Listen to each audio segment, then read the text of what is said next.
everyone, welcome to 33 Founders, and you picked a very, very special day to join in because we're having a global conversation with Paul Canetti, Simon Balmer, Shika Arora, the three founders of MAZ Digital.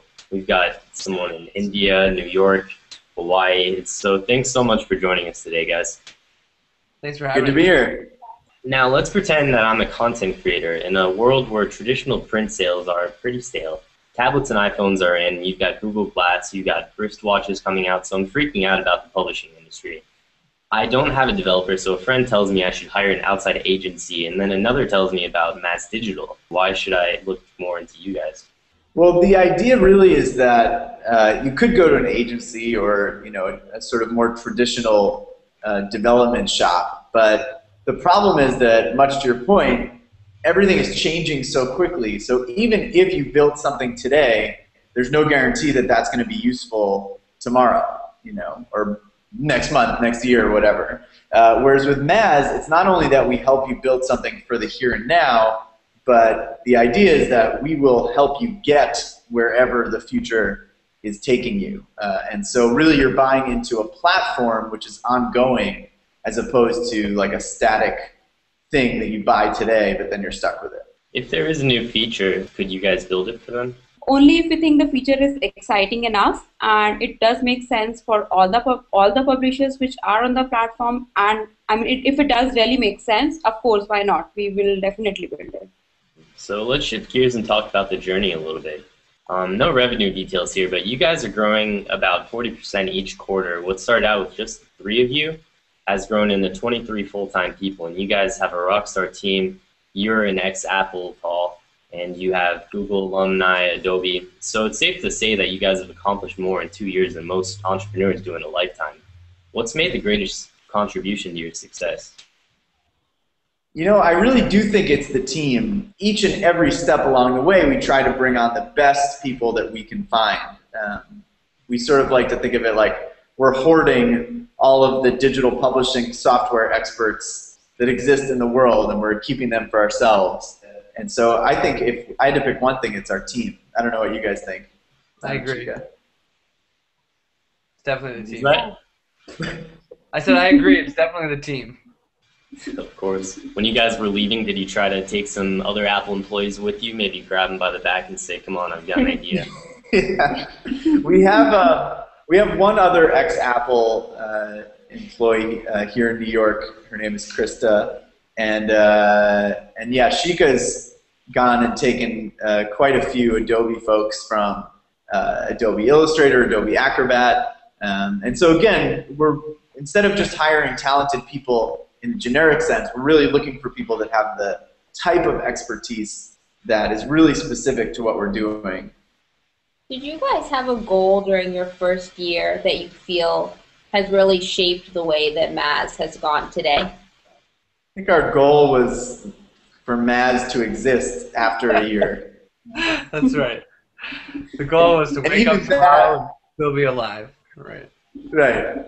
All of these things planned out, and we're just going, checking things off the list step by step. But, as we're learning with any startup, you can only anticipate so much. And so now we're lucky and we get to plan, in 6-month increments instead of like 6-day increments.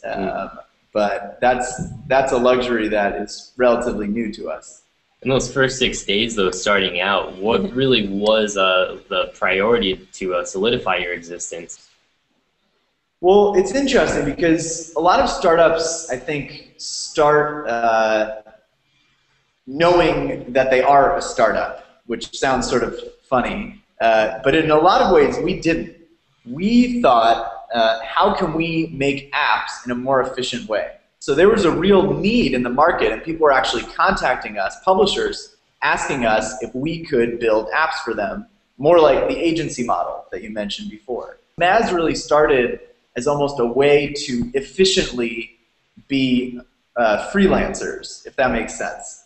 And then, over time, we realized sort of the larger implications of what we were building. Is there something you wish you would have known during that first year that would have made a big difference in your company today? Well, I think there's many things we wish we would have known. that first year, and even today that we don't know. You kind of feel like you're flying blind a lot of the time, especially at the beginning when you really don't know. And then, of course, once you've taken your product to market and you've gotten some feedback, it becomes a little bit more clear and transparent what works and what doesn't. Throughout that first year and even ongoing, I think a lot of the things we wish we could know, they wouldn't even make the year any easier, just a little less stressful. I think part of not knowing and part of fumbling is part of making a better product. And so you have to have some of those pain points and those failures and those hurdles along the way in order to make the successes sweet and really to get a product that's worthy of, attention and recognition. So let's assume for a moment then that it's June 17th, 2015, and we're looking back on our conversation today. What do you see as some of the more likely innovations that are going to take place in new media? First of all, we're all on Google Glass, and we're having this hangout on Google Glass. Have you worn it yet? Well, I'm dying to. I saw you have the new iOS 7.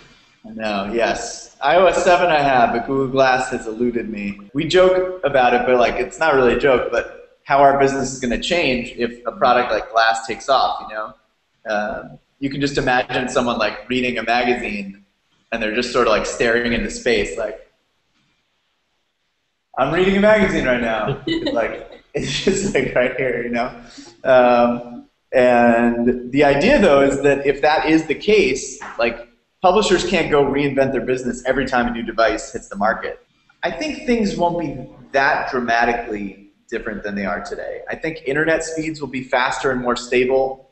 I think that a lot more of the population of the world will own tablet devices. Right now, about a third of adults in the U.S. own a tablet. I don't know. What do you guys think? Anything for 2015? More and more operating systems than iOS, like Android and maybe some new ones will crop up because there will be so many more devices in the market. I think the real note is just less and less people relying on traditional media and more people starting to get their digital content.